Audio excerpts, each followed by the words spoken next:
This is Bob Barbas, just doing God's work. Dante, get out of there! You're in danger! Hello there, Sarah from 17 once again. This is my Virgil's Downfall, Vergil Must Die difficulty video walkthrough. This is mission 3, this is the power struggle. My new headset has arrived and it has sound dampening, so right now this feels really fucking weird because I can't hear myself as well as I normally can.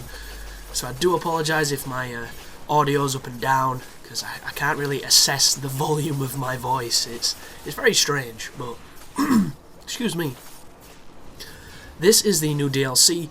This is the 3rd out of 6 missions. For the most, the missions are pretty combat heavy. There's some light platforming. There is a boss fight coming up, and that is pretty much it. A lot of people have been asking me, should I get this? Is it worth it? It's an interesting sell. I personally think that the DLC is pretty disappointing. But it's disappointing because I was expecting so much more. Because in my opinion, Virgil is almost as endearing as Dante, and he's almost as much of an important part in this series as his brother is. So they could have made a game off of Virgil, in my opinion, because if anything, he's probably the more interesting character. And like, in Devilmaycry 3, they let you play the entire game as Virgil. That was an add-on. Then you could do the Bloody Palace, you could do a lot of things, and I would really enjoy to play as Virgil in Dante's campaign. But Ninja Theory didn't decide that that was something that they wanted to do. That's not how they wanted to handle this. So instead we get this standalone piece of content, which is a very different feeling game to the DMC that you've played. And it's different for a few reasons, mainly because a lot of the enemy encounters are much more dense than they were before. Anybody who thought that the campaign lacked, hordes of enemies or encounters that took on 3 to 4 different phases and 3 to 4 different waves of dudes, you're going to be really happy, because this DLC definitely, it lays it on a bit thick. And the cool part about that is Virgil is a pleasure to use. He's very fast. He's a great, great combatant in this game. He's got a lot of fun moves that do take a while to acquire, but once you have them and once you start using them, you can chain your combos effortlessly, and it's a lot of fun. As I fell off there because I didn't do the move the platform and then jump nonsense, but I'll let myself off. This was my first time playing through Vergil Must Die. I had played it twice before, but that amounts to about maybe 6 hours, and that's not long enough for me to commit everything to memory, so I'll let myself off. But as it stands, I have beat all the difficulties but hell and hell. I've got that to do now. I've put about 9 hours into this DLC, and that is literally one playthrough of Nephilim, one playthrough of Son of Sparda, and one playthrough of Vergil Must Die, and that's clocked up to about 9 hours. So if you think that's a good value proposition for however much this DLC costs, then I definitely say purchase it. If you're a massive DMC fan of the reboot, the DLC is probably going to be worth it for you. If you were on the fence about the game and only rented it and didn't really enjoy it, I don't think you're probably going to enjoy the DLC much more. But if you're looking for a different perspective in this universe, it's definitely worth the trip, even if the story, as I've mentioned, is quite lacking. And, I was hoping that this was going to have 6 boss fights. I hope they were going to throw them at you, because one of the biggest criticisms I had of the main game was the lack of boss fights, and the fact that the ones that they did have were very formulaic. And instead, we get one boss and an enemy that should be a boss, and the one boss that we do have is pretty tricky because he fights in a really strange way. And the walkthrough that I've made of him, I'm going to say right now, guys, I know two cheap strategies on how to beat this boss, or I did at this point, and I use one of them that is the most effective. It is not the best way to fight him. It's not going to get you the no damage. It's probably not going to be much help on Hell and Hell, but I have since then learned of an interesting way to fight the boss, and I'm going to be doing some additional boss videos because I do think he's quite challenging. And he's challenging because I was trying to fight him like I fought Virgil, and it's a completely different kind of fight. But when we get there, I will explain the things that I've noticed, and you will see my early efforts. So just take them with a pinch of salt, because I'm sure when this game drops, there's going to be a ton of really easy ways to exploit the boss and beat it, and I will keep you updated on any of those if they're any different to the strategies that I've already found. But this room here, as you've seen, a couple of tyrants, couple of ragers. Just look how good these swords are for building combos and stunning enemies. Just, you know, knock them into the air, use your summon swords, do those combos. Don't forget about your judgment cuts, don't forget about, you know, all the different moves. And one of the cool things about Vergil is you get benefits for doing perfect moves, and these benefits are quite large because they're the equivalent of hitting the max rev on Devilmaycry 4. They make the animation a bit more fruity, it generally has an extra hit to it, and it definitely has some extra punch. And Dante did have these abilities in the main game, but it was only on style ranking. It wasn't something you purchased to give it this ambient effect. And only the people that paid, you know, a lot of attention noticed the perfect drive bonuses and massive damage bonuses that came with them. But Vergil has since, you know, been given the ability to purchase these abilities, and they make the judgment cuts much more powerful. And that one just there was a perfect timed judgment cut because it was like amber, and that's how you know you're doing it correct. And there's 3 moves that you can do this with. There's the judgment cut, there's the, I don't think it's called orbit, it's the one where you spin up in the air, it's the angel arm, I'm not too sure of the name, and the other one is the volcano. And the timing is very particular and rather challenging, and sometimes in the heat of battle it can be that was a perfect volcano just then, I think. But it's cool because it gives you something to focus on while you're doing the combos, and I like that. I like that extra bit of depth, and especially against these 2 enemies, because playing as Vergil, as you can see, I really do not know how to fight this enemy as Vergil just yet. But, you know, chances are when I put this guide up, within the next day, I will have a fantastic strategy, and I'll probably cover them in an enemy analysis video, or analyses, as somebody pointed out for the plural use of that word.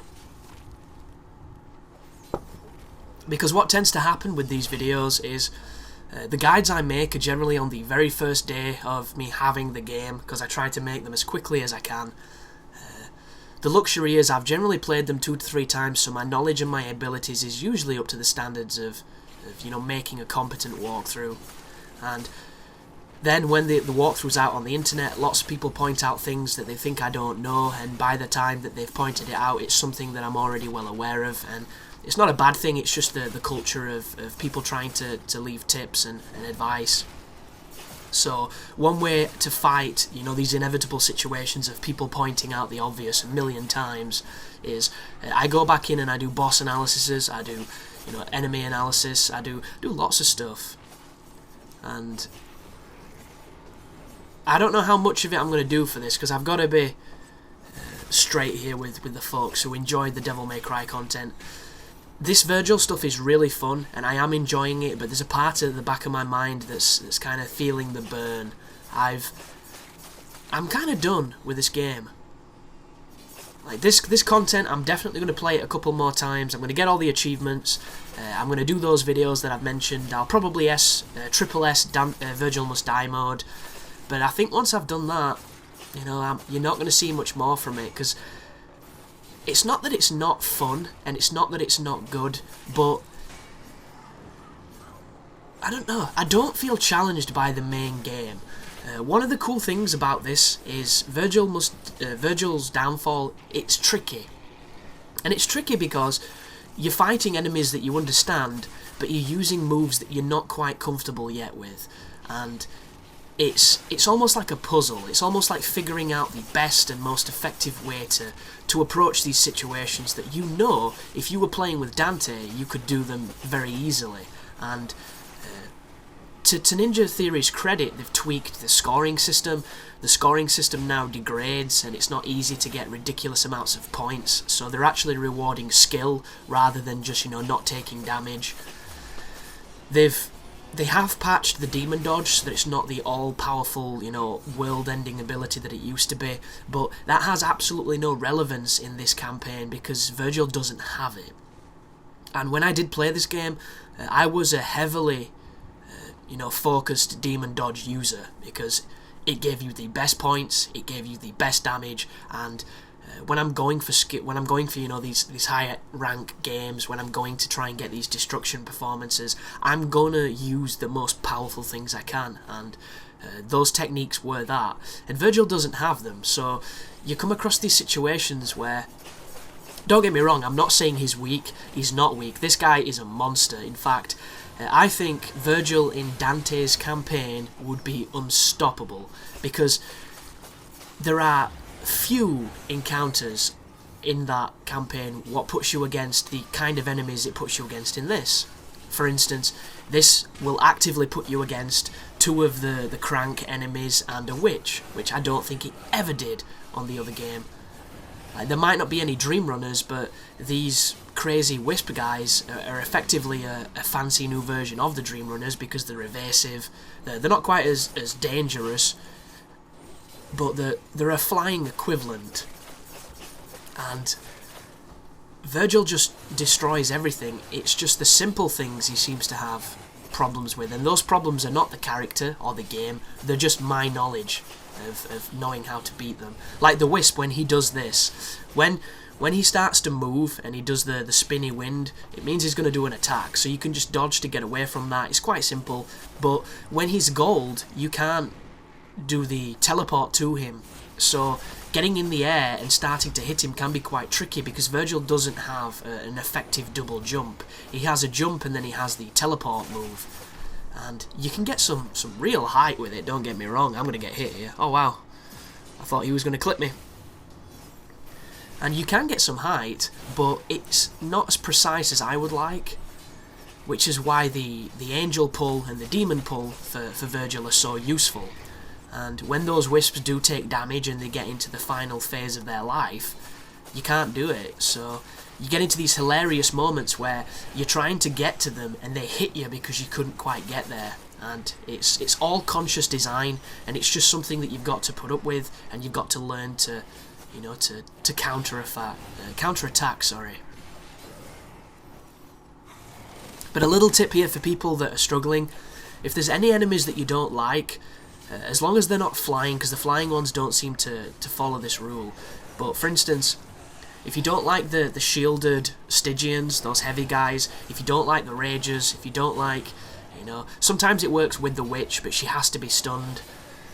You can knock them into the air and do the Angel and B, so left trigger and B, and you'll fire a blade from Vergil's sword, and it knocks them into the ground, and if you knock them off the edge, you'll get an environmental kill, and it kills them instantly. And I found that on some of the longer fights in this sequence, you're going to see it here. Like, I have very low life, and a lot of people are wondering, how the hell am I not dead? Did you see that just then? When I came down in the stomp, I knocked both of the Ragers off this platform, and I got a double environmental kill.